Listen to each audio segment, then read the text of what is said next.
All right. Beautiful Uh, example. yeah, so this one, you see kind of this broad shave biopsy, and within the kind of superficial dermis, you're seeing these little kind of collections of vessels. These are referred to as like cannonball vessels. The epidermis looks pretty effaced in this case. A little bit of like orthokeratosis Mm-hmm. over it. But overall, I'd be thinking if I just saw this, I'd probably just be thinking about stasis dermatitis. Very good. And this is vascular stasis change. Now, in this case, there's not much inflammation or spongiosis, so I would just say stasis change rather than stasis dermatitis. Admittedly, it's a little bit of a nuance. It doesn't really matter. The problem I usually have is if someone has bad stasis, then they get spongiotic dermatitis. What is it?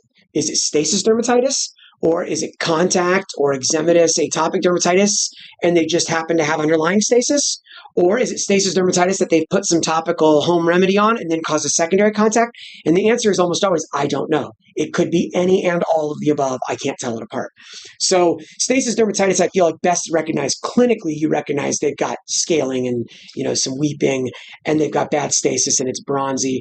But definitely, this is severe vascular stasis change, or I don't know, severe, but well-developed vascular stasis, right?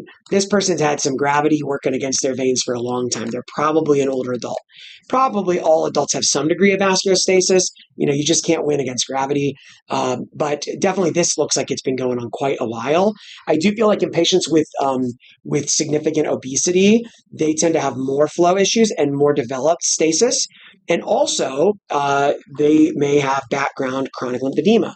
So the lobular capillaries here in the superficial dermis with thick walls, they're thicker walled, kind of a single layer endothelial cells, but the pericytes around them are somehow more prominent, and they're clustered together into these little lobules or kind of cannonballs, like you said, maybe with a variable amount of lymphocytes around them, and often with hemosiderin deposition. There's golden refractile pigment there, that's hemosiderin. There's a bunch of it there. That's the classic finding for stasis. And this is a nice, well-developed case. Sometimes it's much more subtle than this, okay? And the background tends to be fibrosis. Normally, if we don't have a normal papillary dermis here, but the normal papillary dermis is very fine, delicate collagen. This we have more dense collagen, kind of thicker collagen, more spindle cells, everything. But look what also we have. We got a lot of white space. There's edema here. So I can guarantee you this patient probably also has chronic lymphedema in addition to bad vascular stasis. Now, usually I'd want to see clinically, but a kind of fibrotic dermis that still has lots of white, pale spaces in between, I always think right away lymphedema. And lymphedema and stasis often go hand in hand. And the one last thing I'm looking for to show you to see is it really lymphedema is you usually get dilated, branchy lymphatic channels in chronic lymphedema. If we don't have a deep enough shave, we might not have it. Is there another piece on here? Or is this it?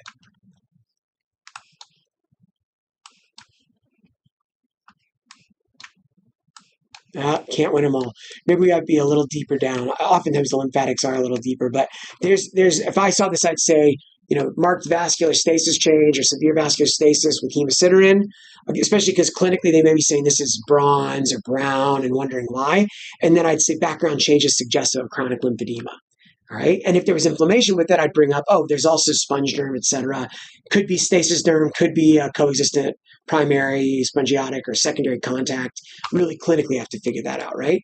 And then when you get a lot of fibrotic spindle cells in the background of stasis, it can sometimes look a lot like Kaposi sarcoma, and that's called acroangiodermatitis, kind of fancy name for it, and it's a potential mimic of Kaposi. So just know that severe stasis can sometimes mimic Kaposi sarcoma.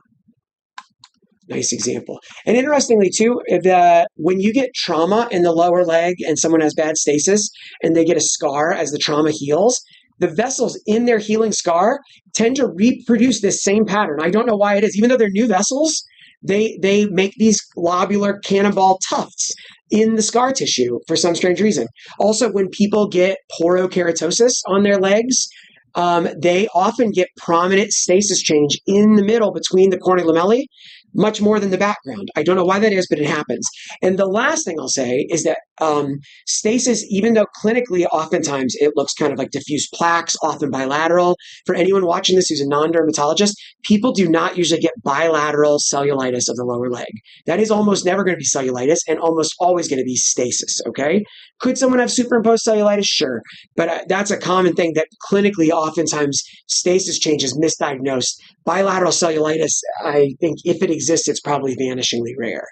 So just keep that in mind as a little clinical pearl to take home. And then because stasis gets managed differently, right? So the last thing I was going to say is that sometimes people with stasis will develop papules or nodules that become violaceous or purple or red on the lower leg. And when it's biopsied, it'll be biopsied, rule out basal cell carcinoma, rule out squamous cell, rule out skin cancer. And all I'll see is a really prominent stasis. And I look at the picture and it's clearly a discrete lesion and they have some background stasis change, but why does that one little nodule have so much stasis? And I'll even cut deeper and that's all that's there. So sometimes stasis can be more pronounced locally than in the background. And chronic lymphedema can do the same thing. Think of the cobblestone pattern in elephantiasis nostrus varicosa, which is a severe form of stasis that gets these cobblestone and eventually like verrucous looking change to the skin. Sometimes a person has bad chronic lymphedema on their whole leg, and then they get one area that becomes kind of cobblestone and raised. So you can get a little bit kind of like that phenomenon in vascular stasis. So the reason I bring this up is I've seen many times where dermatologists have biopsied this thinking it was going to be a basal, and all I find is stasis. And I've seen it often enough now that I know this is just a thing. I don't understand why it happens, but so that you don't worry as a dermatologist, what are they missing? I know there's stasis, but this thing looks different than the rest. And for me as a pathologist to know, hey, I'll cut deeper is to be careful, but I don't see anything else here. All I see is stasis. I think we're good to go. So, and again, emphasizes the importance, as you guys know, of clinical photographs to help sort that stuff out. All right. So I know that's a lot to talk about for stasis, but useful, practical things because stasis is common.